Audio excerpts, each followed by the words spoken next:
Dalam upacara pengabenan, salah satu sarana upakara yang digunakan adalah burung cendrawasih yang dikenal dengan nama ubes-ubes.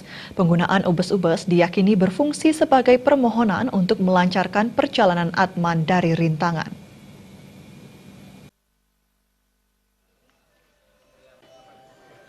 Upacara ngaben adalah bagian dari upacara Pitr Yajnya. Upacara ngaben merupakan mengembalikan, pelepasan, dan penyucian unsur jasmani kepada Panca Maha Buddha yang ada di alam semesta.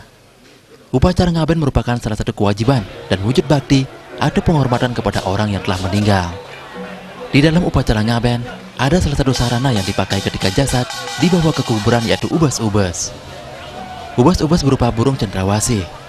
Burung cendrawasih disebut juga manuk dewata, yaitu burungnya dewa-dewa yang konon pada mulanya hidup di surga atau alam atas. Nilai filosofis burung cendrawasih dikaitkan dengan burung Garuda.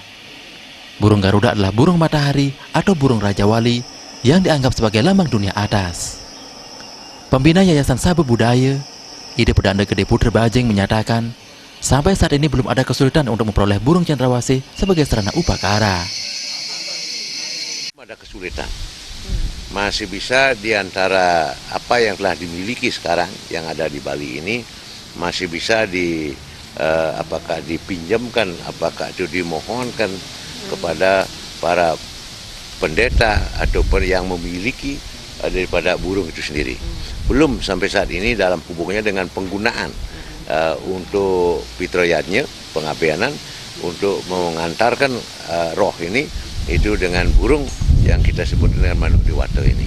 Masih bisa kita ini untuk di Bali sekarang. Penggunaan ubas-ubas diyakini sebagai permohonan untuk melancarkan perjalanan Atman dari rintangan atau hambatan yang akan dialami dalam perjalanannya menghadap Ida Sang Hyang Widiwasa. Agung Ria dan Ratna